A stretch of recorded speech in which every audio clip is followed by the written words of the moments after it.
que yo hablo de A y que utilizaré lo del objeto A más en la clase siguiente, que tiene que ver más con la cuestión de los niveles, de las distintas formas de A y como objeto pulsional, ¿no?, de cada uno de los niveles.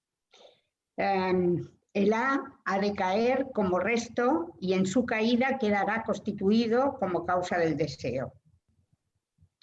Al mismo tiempo va a tomar la cuestión del A cuando se anuncia como causa en el campo del síntoma, ¿vale? Es ahí, desde los primeros datos ya del síntoma, que se hace merecedor este campo del síntoma o que manifiesta ya de alguna manera esa dimensión de la causa, ¿no? Y que el campo del síntoma o el síntoma nos permite localizar la función de A en tanto que A se devela como causa desde los primeros datos del síntoma. Por supuesto, la angustia aparece antes del deseo, el deseo permanece escondido, reprimido, diría yo, antes del análisis. Y luego va a decirnos que en todo síntoma merecedor de ese nombre se va a manifestar esta dimensión de la causa, sea cual sea el síntoma. Pero si hablamos de síntoma, se manifestará esta dimensión de la causa. Y nos va a tomar el ejemplo del síntoma obsesivo, de alguna manera para localizar esa función de A como causa y también como índice para ligar la posición de A tanto a las relaciones de angustia como a las relaciones del deseo, cosa que veremos también en el cuadro que nos presentará en la clase siguiente, ¿no? Y al mismo tiempo nos va a decir que un síntoma se constituye como tal cuando el sujeto se percata de él y lo reconoce. Y lo reconoce como tal síntoma porque se ha preguntado en algún momento sobre eso que le pasa. Es decir, lo cual le sugiere que si eso le pasa es que tendrá alguna razón o alguna causa para que eso le pase. A partir de esto, su implicación en lo que le pasa cambia. Y es necesario que esto cambie para que el síntoma sea abordable. Y incluso dice como un paso esencial para la cura del obsesivo. Efectivamente, ya sabemos que si no pasa ahí, si no se pregunta sobre esto, mala cosa. Al tomar el A como causa, va a enunciar que es en torno al A que debe girar todo análisis de la transferencia. Y, a ver, que yo me había sacado una cita, esto lo plantea porque dice, en el circuito de entrada a un análisis, que justamente se entra por la puerta enigmática de la neurosis de transferencia, como ya lo vimos cuando nos presentaba en el seminario de la transferencia con Alcibíades, que es Agatón a quien ama y es un amor real, y que así entramos en el análisis, en la transferencia funcionando como real. En ese circuito nos llevará al final a la cuestión planteada del fin de análisis y a la cuestión planteada y no resuelta del deseo del analista, ¿vale? Ya que si la vía pasa por A, único objeto a proponer al analista, el análisis de la transferencia es el del deseo del analista. Frase que plantea la cuestión del deseo del analista y del fin de análisis, que está bien, y me parece que ya de este tema hablamos en las primeras jornadas de clínica de umbral sobre la cuestión esta, que yo lo expresaba como diciendo que en la posición de analista escuchamos con nuestro propio análisis, ¿eh? Es decir, y lo ligo a esto de que el análisis de la transferencia es el del deseo del analista, ¿no? Que tiene como cuestión esta cuestión del objeto, ¿no? Como causa del deseo. Es decir, bien, entonces, lo siguiente que nos va a plantear es la cuestión de, siguiendo a Kant en su estética fundamental y haciendo esta cuestión de paralelismo de que en él no es la estética sino la ética fundamental, va a plantear de esta cuestión, lo va a tomar para seguir planteando la cuestión de la función de A como causa.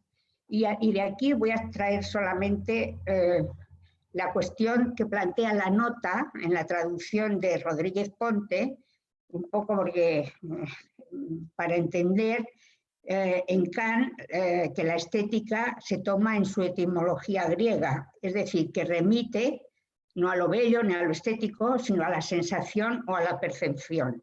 Y trascendental, en Kant, remite al conocimiento no de los objetos, sino a este ir más allá según nuestra manera de intentar conocer, o de intentar conocerlos. Es decir, un más allá que va más allá de la experiencia directa, ¿no? Bueno, leeros la nota que está bien, ¿eh?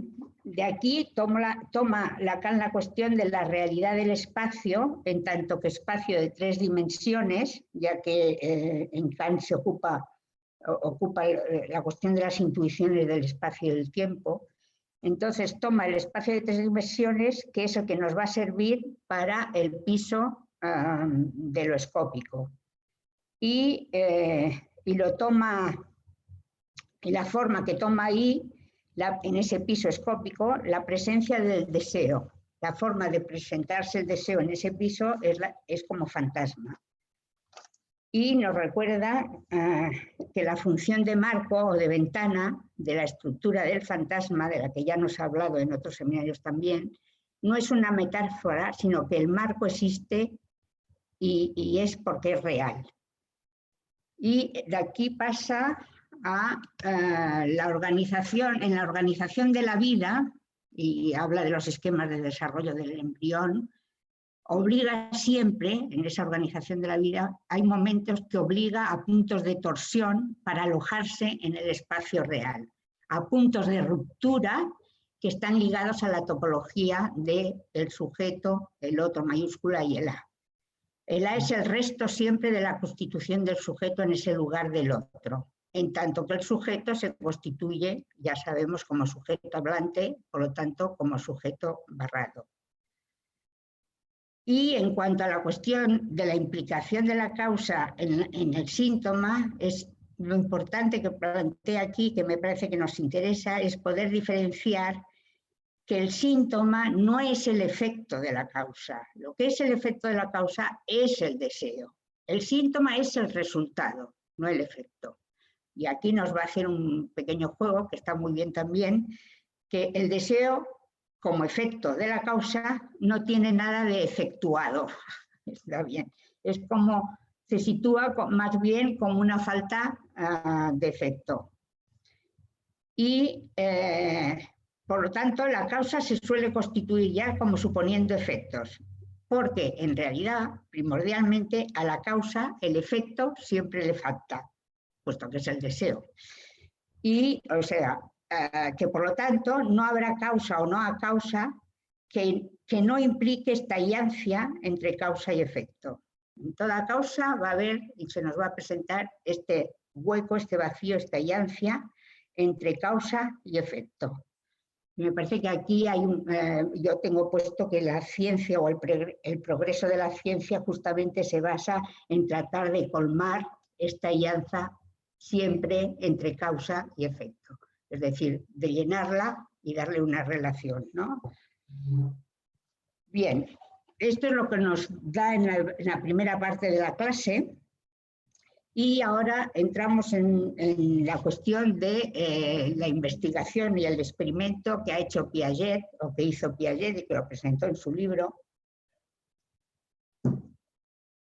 sobre la investigación del lenguaje que Piaget llama egocéntrico del niño. Y nos marca Lacan que aquí hay ya parte de una suposición errónea, que es la suposición de que la palabra está hecha para comunicarse, cuando el efecto de la palabra, del significante, es hacer surgir en el sujeto la dimensión del significado. Bien, la idea de Piaget del egocentrismo del lenguaje parte de la suposición que él hace de que cree haber demostrado que los niños no se comprenden entre sí, que hablan para sí mismos. En un grupo de niños, cada niño habla para sí mismo y no se comprenden entre ellos. Hay una parte de la investigación de Piaget que está basada en las historias, en los relatos o en los cuentos. Yo esta parte me la voy a saltar, pero yo diría que, que podéis leerla porque en algunos párrafos es divertida. Va a traer el mito de Niobe, el de los niños transformados en cisnes, o sea, está bien leérselo. Lacan concluye de esta parte que estas historias, tal y como las cuenta en su investigación Piaget, reflejan la profunda maldad de la posición pedagógica. Está bien. Por eso digo que os lo podéis leer porque está bien con la conclusión esta de lo pedagógico, ¿no? De esa posición pedagógica. Y luego pasa a la cuestión del grifo y aquí, Alejandro, puedes poner el dibujo del grifo, que esta investigación del grifo está basada en lo que él llama las explicaciones, ¿vale? Sobre el funcionamiento o sobre el grifo.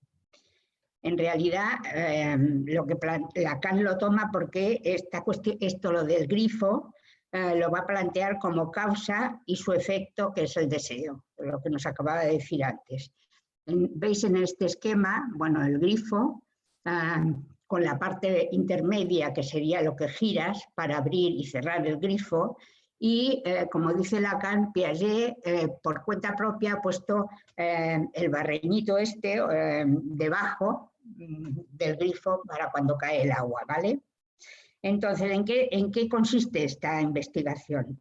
Pues tenemos un primer niño, el explicador, a quien Piaget le ha dado una explicación sobre esta cuestión del grifo. Y además ha comprobado que el niño ha repetido muy bien todos los términos de la explicación que él le ha dado. Más allá de que el niño explicador haya comprendido más o menos, porque no es lo mismo, como dice Lacan, una cosa comprender y otra cosa repetir, ¿no? No es lo mismo repetir que comprender. Bien, y resulta que hay otro niño, que será el reproductor, que es el que recibe las explicaciones del niño primero, ¿vale? Pues este niño, este segundo niño, que va a reproducir las explicaciones que le ha dado el niño primero, va a poner el acento en dos cuestiones. Una, en el efecto del grifo, como que el grifo es algo que cierra, y eso es lo fundamental. Y Lacan nos dice, sabemos todos que eso es lo fundamental del grifo, porque si lo cerrase, Dios mío, catástrofe e inundación, ¿no? Que nos tocaría recoger esa inundación, etc. Y luego, en el segundo punto que subraya el segundo niño, es el resultado. Y dice que el resultado, ¿qué dice el niño? Que gracias al grifo se puede llenar una cubeta sin que desborde. La cubeta que había puesto abajo, la vasija esta que había debajo, pues que se puede llenar sin que desborde. Se puede llenar gracias a que se cierra, claro. Volvemos a lo mismo. Y lo que Lacan dice es que Piaget ignora lo que hay de interesante para el niño en esta emergencia del grifo como causa. Y lo interesante son los deseos que provoca en el niño, como pueden ser las ganas de hacer pipí. En presencia del grifo se produce siempre un irresistible, en los niños, un irresistible tipo de acting out. Al menos la operación de desmontarlo, de querer desmontarlo, de querer investigarlo, de desmontarlo. Y es por esto que Lacan dice que así el grifo se halla en el lugar de causa, en ese nivel de la relación fálica. Y nos recuerda el caso de Juanito en relación al fontanero y rescatando esto, que en el grifo como causa se puede estudiar, el niño puede estudiarlo, investigarlo porque se puede desatornillar, se puede reemplazar, se puede desmontar, todas estas operaciones, ¿no? Estos acting out, como dice, irresistibles. Es decir, en esa relación fálica lo que vamos a encontrar es el menos fin. Es decir, que no vamos a encontrar el falo, ¿vale? Sino la ausencia del falo. Y de aquí ya pasa a la última parte de la clase, que bueno, esta parte de Piaget era muy larga, yo la he resumido bastante.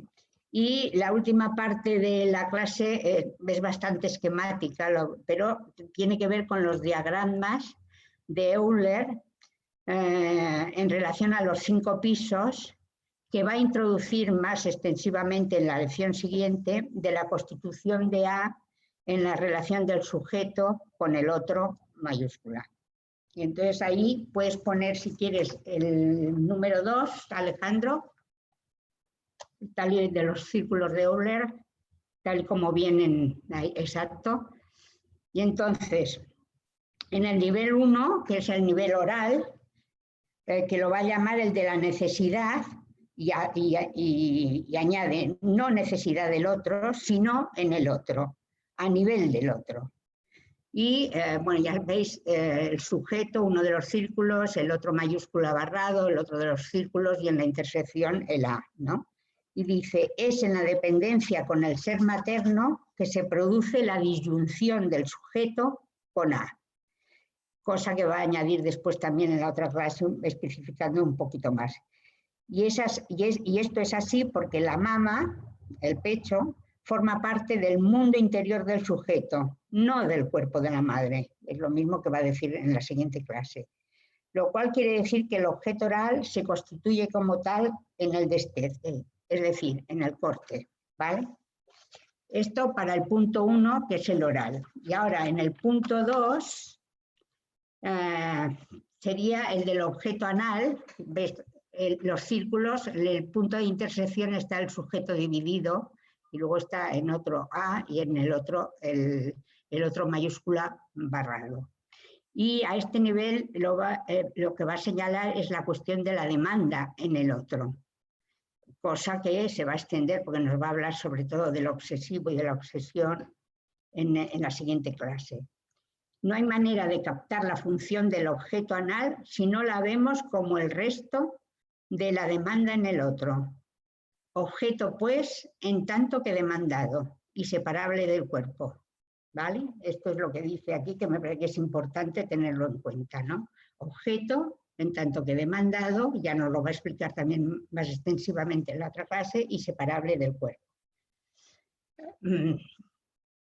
A ver, y luego en el punto 3 tenemos el punto del fálico, el nivel fálico de la función del menos phi, que es un punto central, una función única como Lacan lo plantea, y que está en relación a todas las otras funciones de A, o todos los otros niveles de función de A, y que es única en tanto que definida por una falta, por la falta de un objeto, el falo.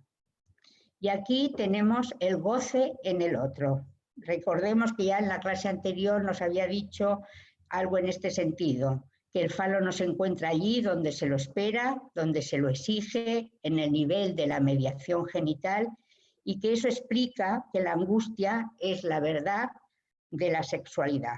La castración es el precio, pero en realidad, dice Lacan, es una ilusión, ya que no hay castración, puesto que ahí donde debe poder producirse no hay objeto a castrar. El falo falta. Y por eso veis ahí en los círculos de Euler, que ya me parece que lo había planteado en la clase que dio Clara, H por hombre y F mujer, y el menos phi, el punto de intersección entre ambos, ¿no? Y en el nivel 4, que tenemos también aquí representado, es el nivel del objeto escópico, a nivel de la mirada, de lo escópico, y que es el nivel propio del fantasma, como nos decía antes, y es el de la potencia en el otro. Espejismo del deseo humano, va a decir, y forma dominante mayor de toda posesión, debido a esta cuestión del espejismo del deseo humano, incluso posesión contemplativa también. Y me parece que aquí, ya veis que en el 4 por eso pone en la potencia en el otro, y este espejismo donde pone el phi, el más, ¿vale? En uno de los círculos, el sujeto, y en el otro círculo el phi con el más. Y en el último piso, que aquí no viene ningún dibujito, porque ya es el final de la clase, que va a decir que es el piso donde emergerá lo que ya también se pueden encontrar en otros niveles, que es el deseo en el otro. Y esto nos lo confirma la dominancia de la angustia en el caso del obsesivo también, esto del deseo en el otro. En el obsesivo, sus tentativas de pasaje respecto al deseo siempre precisan hacérselas autorizar, que el otro se lo demande. Por lo tanto, el otro le autoriza. Evitarlo, ¿cómo evita el obsesivo? Rosa, en el chat piden que hables un poquito más lento, ¿puede ser? Ah, vale. Como estoy preocupada por el tiempo, voy muy rápida. Vale. O sea, precisa que el otro les demande y así él puede autorizarse con respecto al pasaje al deseo, que siempre precisará de autorización. Y su evitamiento es cubrir siempre el deseo en el otro, por supuesto, por la demanda en el otro, que es lo que acabo de decir, que el otro se lo demande, cubre el deseo con la demanda del otro. Así que del deseo lejos está. Y así es como el A, como causa, viene en el estadio anal a constituirse como demandado, ¿vale? El excremento. Cosa que nos va a volver a repetir en la clase siguiente. Y en esta clase así termina, ¿vale? Me parece que he ido muy deprisa, ¿verdad? Pero bueno. Vale, pues entonces vamos a empezar la clase siguiente, que como el título que le puso Miller, me parece que era de lo anal a lo ideal, pues así vamos a hacer el tránsito en la clase. De lo anal a lo ideal, ¿vale? Al ideal. Entonces, inicia esta clase, efectivamente retomando las formas de A, en los 5 estadios también, que es como termina en esta clase anterior, pero insistiendo que a pesar de las distintas formas en que se puede manifestar, que son diversas, la función de A es siempre la misma, cómo está ligado a la constitución del sujeto y lo representa, ¿vale? La constitución del sujeto en el lugar del otro, recordémoslo, y lo representa. Y aquí me parece que puedes poner el esquema número 3, que es el de la flecha ascendente y descendente, eso, porque va a señalar en este principio de clase, retomando la función central de A en el estadio fálico, que lo veréis que está en el monto de la curva fálico, ¿no? Lo vuelve a tomar de la misma manera, en su función unical está representado por una falta, la del falo, y por eso que constituye la disyunción que reúne el deseo y el goce, que esto es lo mismo que nos va a decir después sobre el deseo y el goce en el hombre y la mujer, masculino y femenino, ¿vale?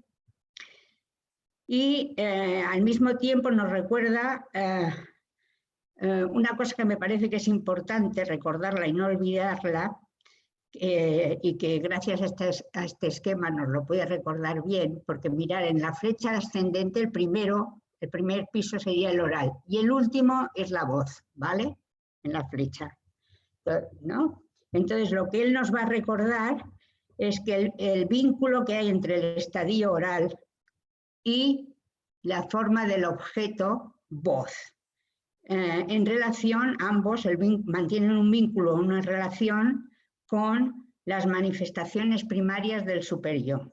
Y nos recuerda que no olvidarlo, porque el superyo es una de las formas de la. Si queremos tener una concepción analítica del superyo, o sea, pálida, entonces no debemos olvidar que es una de las formas de la, ¿vale? Esto en el inicio de la clase me parece que lo señale, que está bien que lo señale, que es interesante que no lo olvidemos, ¿no? Y además va a tomar el obsesivo, o sea que con razón de más, para no olvidarlo, no nos lo va a dejar olvidar. y al mismo tiempo nos recuerda por la flecha que es ascendente y descendente, o sea, progresiva y regresiva, que analíticamente, respecto al deseo reprimido, en una regresión siempre va a haber una faz progresiva a un piso superior y viceversa. En una progresión siempre va a haber una faz regresiva a un piso inferior, ¿vale?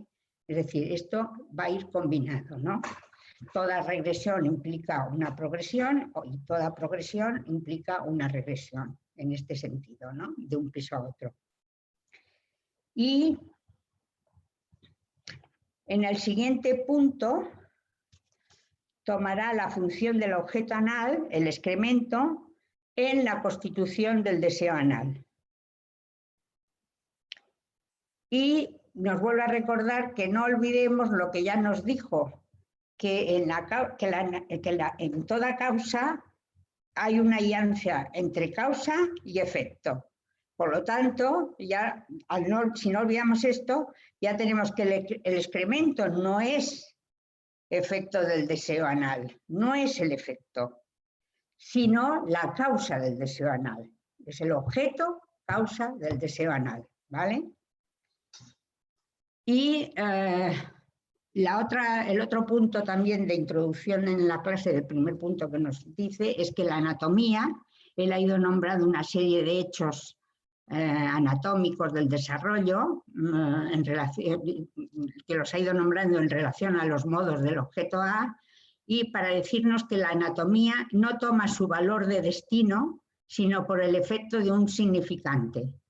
Trascendencia, pues, del significante en el constituirse del sujeto, y que en esa experiencia corporal hace posible el corte, marcando el destino de lo pulsional y sus objetos. Creo que algo de esto me suena que, Gisela, tú lo presentaste en los encuentros con, ¿no? Vale. Lo digo por si luego quieres añadir cosas. Igual está silenciada, ¿eh? Sí, ya me ha dicho que sí con la cabeza, sí. Vale. Bien, entre esos objetos, el objeto anal muestra aquí, en la trascendencia significante, su propia particularidad, que hace que llegue a funcionar determinado por la necesidad en que se halla el sujeto de constituirse en el significante. No olvidemos que tiene que ver con la demanda en el otro, ¿vale? Y lo que va a tratar es interrogarse por qué la función, o interrogarnos, por qué la función del excremento juega un rol privilegiado en la constitución subjetiva del deseo anal. ¿Por qué el excremento ocupa el lugar de A? ¿Vale?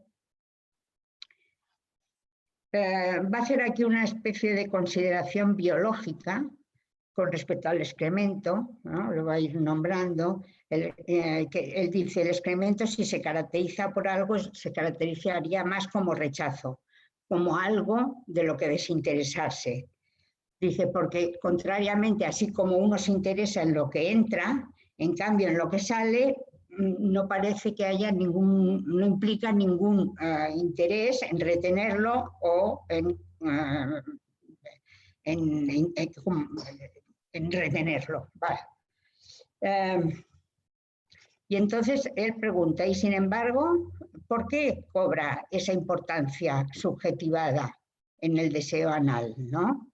Va a nombrarnos también, esto lo digo, solo lo nombro porque es extenso, pero en la obra de Aldous Huxley, en el librito de Adonis y el alfabeto, me parece que dice, que es la recuperación que aparece en este texto a nivel urbanístico del excremento, así como también nombra las pastillas de jabón famosas que se hicieron con las cenizas de los crematorios, ¿no? En la Shoah.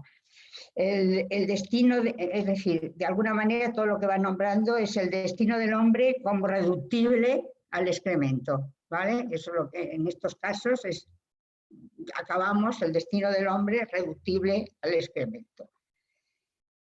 ¿Y por qué vía entra el excremento en la subjetivación?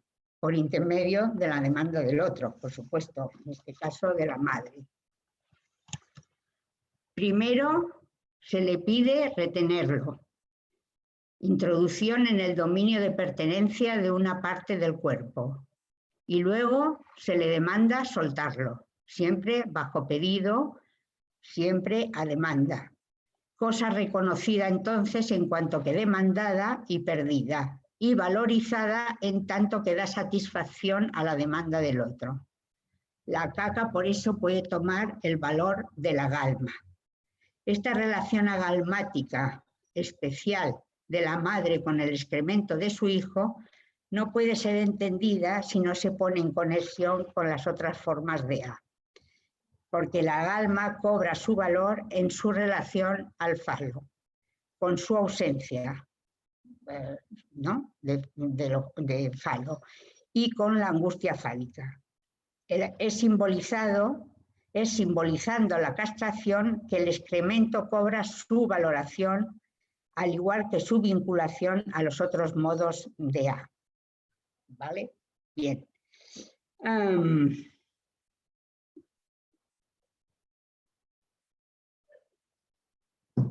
Y a ver aquí que nos...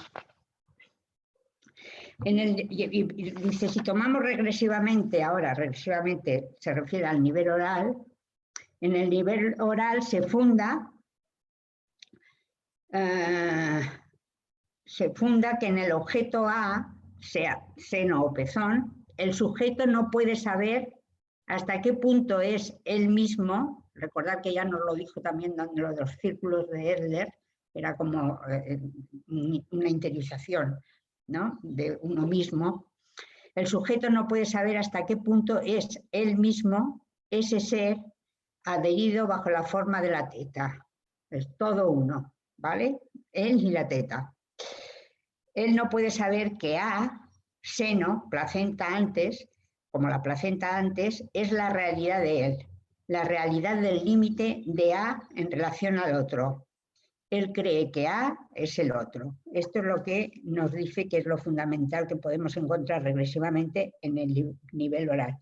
Por eso nos señala que es en el nivel anal donde el sujeto tiene la ocasión de reconocerse en algo que es eso sobre lo que da vueltas la demanda de la madre. Algo exterior sobre lo que da vueltas, ¿no?, la demanda de la madre. Este primero, con dos tiempos, primero guárdalo, segundo dalo o dámelo. Admirado al ser obtenido a pedido, pero también desaprobado, porque es mejor, algo que es mejor no tener mucha relación, algo un poco asqueroso, ¿vale? Y en relación con la demanda del otro, hay siempre un reconocimiento ambiguo. Eso que está ahí es a la vez él y no debe serlo.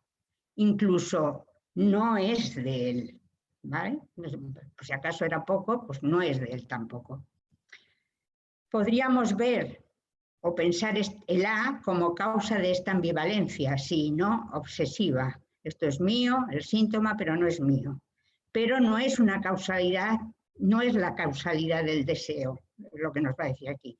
Se perfila solo como la estructura del síntoma como resultado, ¿vale? ¿Os acordáis que había una cosa es la causa, el deseo como efecto de la causa y el síntoma como el resultado, que nos había hablado en la clase anterior? Pues aquí dice, no es que se perfile una causalidad como la del deseo, no es causalidad del deseo, sino como síntoma, como resultado. Es decir, que lo que tenemos es cierta relación donde el sujeto se constituye dividido y ambivalente, pero en relación a la demanda del otro, ¿vale? Y me acabo de acordar que he traído en los esquemas dos esquemas distintos, uno de los que vienen en la traducción del Rodríguez Ponte y también en el libro de Miller, publicado sobre este seminario, y otro que lo he traído de la versión francesa de Staferla, ¿vale?, del seminario. Os lo digo porque ahora lo he relacionado con esto, ya veréis la diferencia que hay. Por eso traigo los dos, ¿no? Para poderlo pensar en este sentido.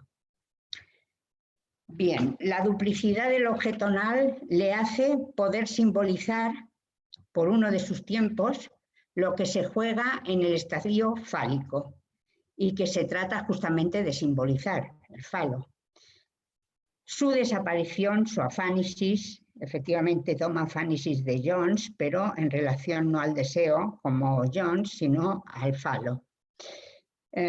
Su desaparición, su afánesis, que es necesaria mediación, importante mediación en las relaciones entre los sexos. El falo solo se desea y se lo puede tener como falta en la relación con el otro sexo. El falo no queda adherido a una identidad, sino a la imagen de su pérdida, el menos fi, que es central. Y aquí ya puedes poner el esquema número 4. Me parece que aquí podemos poner ya los dos esquemas. No sé si los... Mirad, este es uno, ¿vale? Y este está sacado del Staffordla, ¿vale? Ya vais a ver la diferencia. Mirad, la numeración está a la inversa, porque en realidad el 1 tendría que estar donde el 5, tendría que empezar por el 1, el 2, el 3, que sería el menos fi, el 3 sería el central, el menos fi, luego vendría el 4 y luego el 5. O sea, primero esta numeración está al revés. Y luego, en la parte del otro, con mayúscula, haya puesto todo: deseo, potencia del otro, goce del otro, demanda del otro, de tal. Bien, y ahora pone el otro Alejandro ya para poder compararlo ya ahora. El 4 bis, el número 4 bis.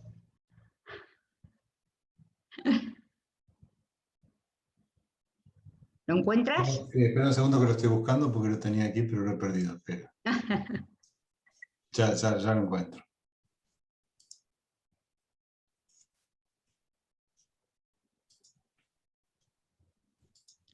El 4 bis, es el esquema que lo trae la traducción de Rodríguez Ponte y también en el Miller, en la edición del libro francés. No sé. Y es para que veáis la diferencia que hay entre uno y otro, y que luego, si queréis, podemos pensarla, porque ya, Ale.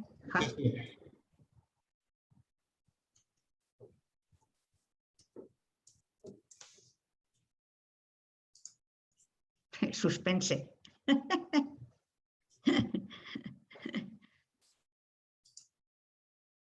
Vale, está aquí. Bueno, aquí la numeración está efectivamente, ¿no? 1, 2, 3, 4 y 5 en orden, en ese sentido de los pisos, ¿vale? Y veréis que en la parte del otro, que antes estaban los 5, el deseo del otro, potencia del otro, tal, aquí solo está la del nivel 1, la del nivel 3, el menos fi, y la del nivel 5, el de la voz, ¿vale? Mientras que en el nivel 4 tenemos la imagen y la potencia del otro puesta aquí. Y en el nivel 2 tenemos la huella, tras, y la demanda del otro, ¿vale? Es decir, es lo que hay de diferente entre uno y otro, ¿no? Que en uno todo lo otro está puesto del lado de, ¿no? A la derecha del todo, y aquí la potencia del otro y la demanda del otro en relación a la imagen y a la huella lo deja en el medio, donde en realidad en la voz ha puesto el A y en la angustia ha puesto el A, ¿no? Y el menos fi de la angustia también en el piso 3. Bueno, esta es una observación que luego, si queréis, se puede pensar, si es que tenemos tiempo. Bien, pues él va a tomar, cuando nos pone este esquema, la cuestión del menos fi, el piso 3, y dice que es el momento de avance del goce del otro y hacia el goce del otro, y que comporta la constitución de la castración como prenda, que ya lo dijo antes, el precio que hay que pagar, del encuentro entre los sexos. Y vamos a ver el desencuentro, en realidad, porque va a decir que el deseo masculino encuentra su caída antes de la entrada en el goce del partener femenino. Y el goce femenino se aplasta en la nostalgia del falo. En consecuencia, está condenada o necesitada a no amar al otro masculino más que en un punto, digamos, más allá, que es donde su propio deseo se detiene, un más allá reflejado por la castración y donde el otro masculino es el blanco del amor, la diana del amor. Y viene a concluir en este sentido que en la mujer su goce está en ella misma y no se conjuga con el otro. Veréis que en esta observación nos pone esta disyunción que reúne deseo y goce, pero que es una disyunción, ¿no? El goce y el deseo. Y en la vertiente obsesiva, en la que estamos, en la vertiente o hablando del obsesivo, en la que estamos, el hombre no está en la mujer más que por delegación de su presencia, bajo la forma de ese órgano caduco, órgano que en la relación sexual y justamente por ella está castrado. Así que la metáfora del don, y el don en tanto símbolo es esencial en la relación con el otro, pues esta metáfora del don está tomada de la esfera anal, porque el escíbalo es el regalo esencial del don del amor, ¿vale? Bien materializado en este sentido, ¿no? Hablando de metáfora, pues bien materializado.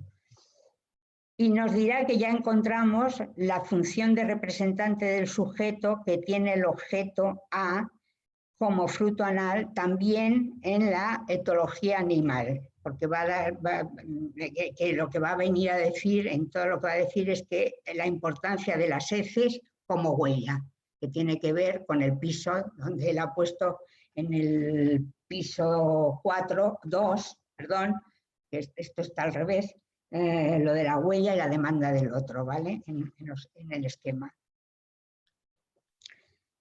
Y dice, voy a seguir con esto, con el cuadro, pues hasta aquí nada explica las relaciones tan particulares del obsesivo con su deseo. Hasta este nivel todo está, hasta el nivel anal, todo está simbolizado. El sujeto dividido y la unión imposible. Goce, deseo, todo esto que hemos ido viendo. Pero lo que no lo está es el deseo mismo. Y entonces toma el nivel, efectivamente el nivel 4, perdón, me equivoco de esquema, en el de la imagen, donde en este nivel el sujeto va a culminar su posición como deseo. Tal es la necesidad de culminar, que va a culminar su posición como deseo en la categoría de la potencia del otro, que ya vimos que estaba puesto en el esquema. Y ahí está el vínculo entre la relación de la reflexión especular del soporte narcisista del dominio de sí con el lugar del otro. En esa potencia del otro está este vínculo. La relación de la reflexión especular del soporte narcisista del dominio de sí con el lugar del otro. En esas relaciones del obsesivo con su deseo, sus fantasmas nunca son ejecutados. Siempre hay todo tipo de condiciones que aplazan su puesta en acto. Y sucede así que los otros franquean por él el obstáculo. Aquí esto lo dice y da el ejemplo del libro de Jones, del caso, me parece que era el caso 2, donde hay un obsesivo, bien obsesivo por decir, y que en cambio vive con toda una familia de gente disoluta. La gente disoluta es la que va más allá del obstáculo, ¿no? No se detiene ante lo franquean, ¿no? Y un obsesivo, el único modo de constituir sus deseos en el registro de la potencia del otro, por supuesto, que es en el que estamos, solo puede ser como deseos imposibles. Es decir, que haga lo que haga, no lo consigue. Y me parece que vamos bien de tiempo. Estamos llegando ya al final, porque va a tomar la cuestión de la omnipotencia y del fantasma ubicuo del obsesivo y el fantasma del Dios omnipotente, que quiere decir que Dios es potente en todas partes, de ahí la ubicuidad, y también potente para todo, ¿vale? Esta omnipotencia la va a poner en correlación con la omnividencia y nos señala que se trata de algo, esto de la omnividencia, que va más allá del espejismo de la potencia. ¿Y qué es lo que va más allá? Pues la proyección del sujeto en el campo del ideal. No se queda en el espejismo de la potencia, sino que se proyecta el sujeto en el campo del ideal. Y dice, desdoblado entre el alter ego, el yo ideal, y ese algo en el más allá a alcanzar, que es el ideal de yo. Ideal del yo que cuando se trata de recubrir con el ideal del yo la angustia, toma la forma de la omnipotencia o del omnipotente. Rosa, acá me está diciendo Laura Gait, porque está silenciada, que bueno, que tendríamos que ir abreviando porque tenemos que dar lugar un poco al coloquio. Pues vale. Vale, pues si tenemos que ir abreviado, pues me parece que ya está. Nos ha señalado, resumiendo, nos señala la imposibilidad fundamental, que es la que divide a nivel sexual el deseo y el goce, que ya lo hemos visto, y luego en este modo del obsesivo de encerrarse, de rodear, de hacer imposible, ¿no?, de su deseo, pero que nos ha permitido ver la relación que tiene ese objeto, el excremento, lo más repugnante, con la producción idealista. Hay una conjunción entre lo repugnante y el ideal, ¿no? Ya está. Vale. Bien, Laura, tenés levantada la mano y tenés sonido. ¿Tengo sonido? Sí, tengo sonido. Muchísimas gracias, Rosa. Realmente es muchísimo material. Mucho. Para una sola clase. A mí me interesa puntuar algunas cositas, más que como preguntas para ti, como interrogantes que me hago, pero bueno. Sí. Cuando él hace los 4 dibujos y no dibuja el piso de la pulsión invocante. No lo dibuja, no. Yo no creo que sea por un problema de tiempo, ¿no? Estos dibujos él no los va a retomar nunca más en su obra. Con lo cual yo creo que le crearon un problema, porque a uno le quedaría como un interrogante de ver cómo se escribiría la pulsión invocante, ¿no? Si tendría que ver con la oralidad, por ejemplo, o si entre el sujeto y el otro iría un menos fi, por ejemplo, para ser pensado. Porque en el nivel de la pulsión invocante está el que me quiere, ¿no? Que quiere el otro de mí, por ejemplo, como tema importante. Y no lo, por alguna razón, ¿no? Lo evita. Es interesante, ¿no? Como que Sí, brilla por su ausencia. exactamente, sí.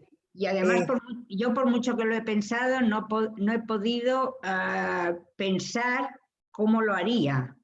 A pesar de que en la siguiente clase habla de lo de la voz y del superior.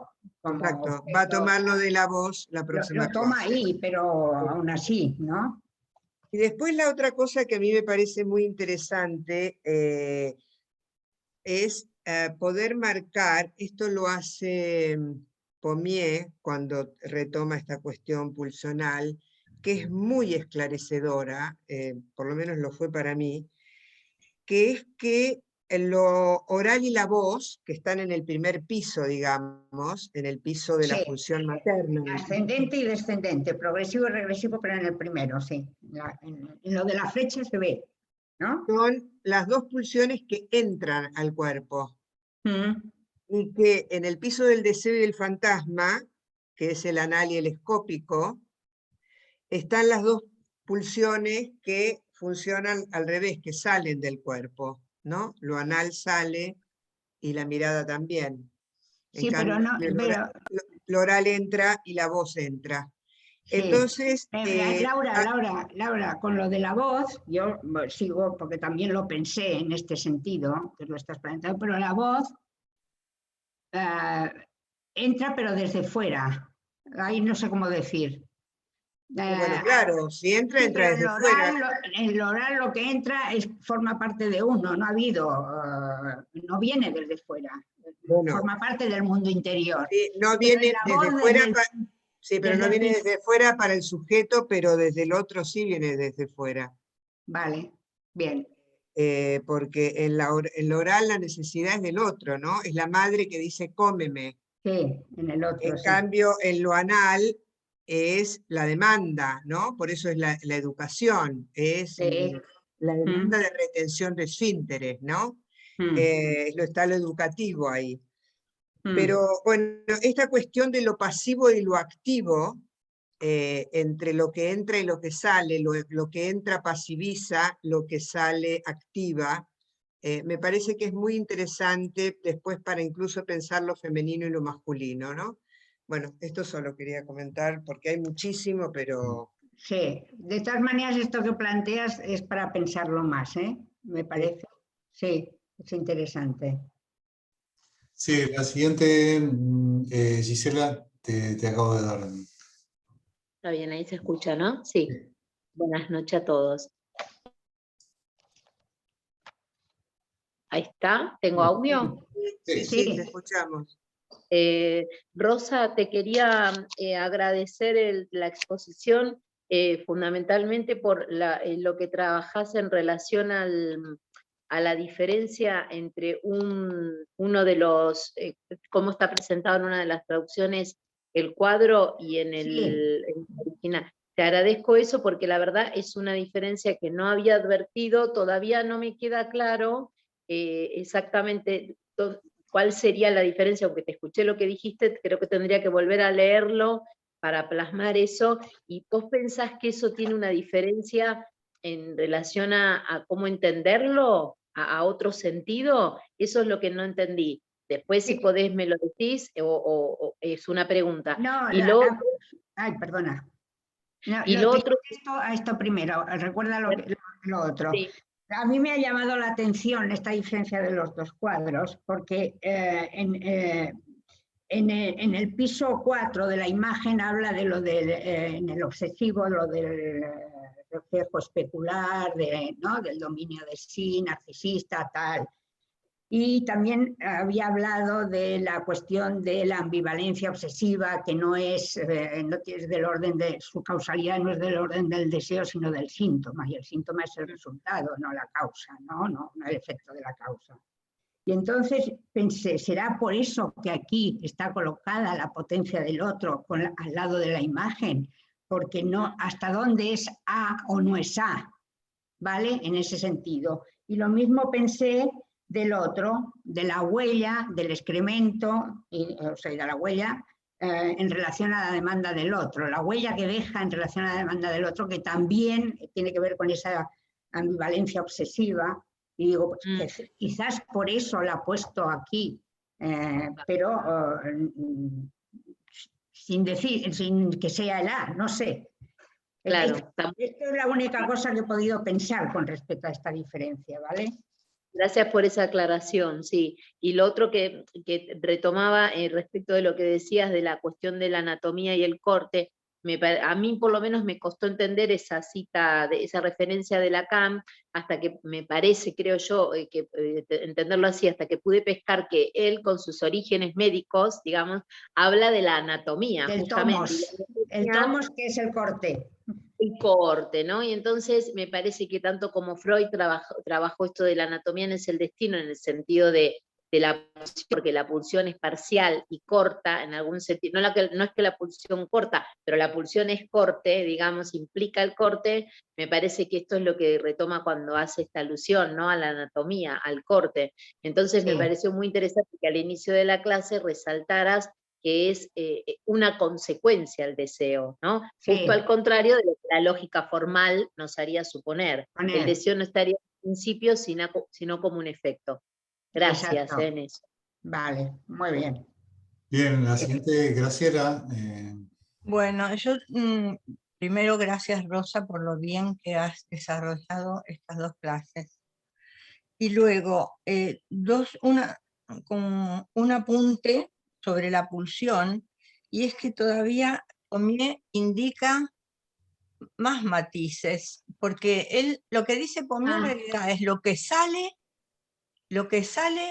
es anal, y lo que entra es oral, pero lo que entra a lo oral puede ser anal, porque un vómito es anal. Y lo que entra, la voz, también sale, porque el sujeto habla. Eso. Entonces, hay toda una oralidad con la pulsión invocante, la pulsión invocante puede ser de tragar, escuchar una voz que te entra por el oído, o puede ser también una blasfemia, puede ser una emisión anal, ¿no? Puede ser. Ahora, un punto que me parece que por la prisa no pudiste tomar y que es muy interesante de estas dos clases, es la dimensión del ateísmo que dice Lacan al final del análisis. Al final del análisis. Si se puede considerar en qué sentido el analista, al terminar el análisis, es ateo. Y dice, entonces, el análisis debe ser concebido como el límite de una ascesis psicoanalítica, es decir, el ateísmo concebido como la negación de la dimensión de la omnipotencia. Sí. Eliminar el fantasma de omnipotente sería la verdadera dimensión del ateísmo. O sea que ahí me parece que, y que justamente también es aceptar esa contradicción que hay, la veancia entre el deseo y el goce. ¿No? No hay omnipotencia. Y luego, simplemente. Muy bien, lo tenía apuntado, Graciela, lo que pasa es que no. Sí, que te metimos prisa, sí, pero era importante. Sí. Y luego es que me parece que es importante demostrar cómo Lacan, como estas clases son muy clínicas, mete frases coloquiales. Por ejemplo, cuando dice, la madre pregunta al niño, ¿te hizo efecto? ¿Te hizo efecto o la enema, lo que sea? Entonces ahí dice, ¿no?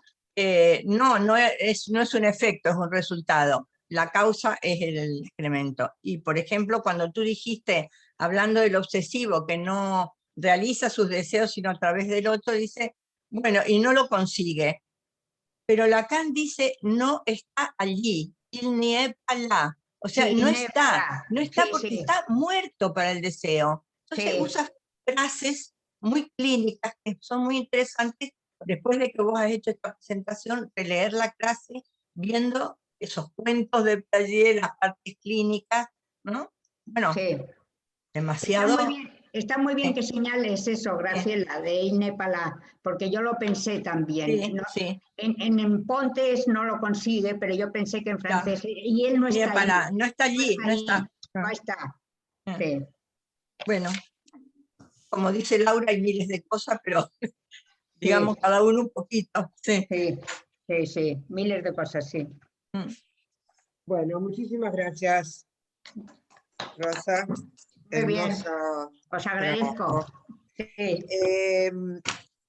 Voy a pasar un aviso rapidito, Alejandra Quintas, permiso. Nosotros normalmente terminamos el seminario en junio. Este año no va a ser así. Lo vamos a terminar en julio para poder terminar con el seminario de la angustia, porque en septiembre del año que viene vamos a empezar con el seminario 11, que es el de los conceptos fundamentales del psicoanálisis. Entonces, perdón, septiembre de este año, aclaro. Septiembre del curso que viene, perdón. Gracias. Entonces, en junio es el día 21 y va a presentar Ritese Vasco el seminario y Eduardo Mardarás el caso clínico, y el 12 de julio no va a ser el tercer lunes, justamente para no llevar el seminario a vacaciones, sino que lo vamos a hacer el segundo lunes, ¿ok? El 12 de julio vamos a cerrar Graciela y yo, como todos los años, y con este seminario. Entonces, vamos a pasar a la sesión clínica.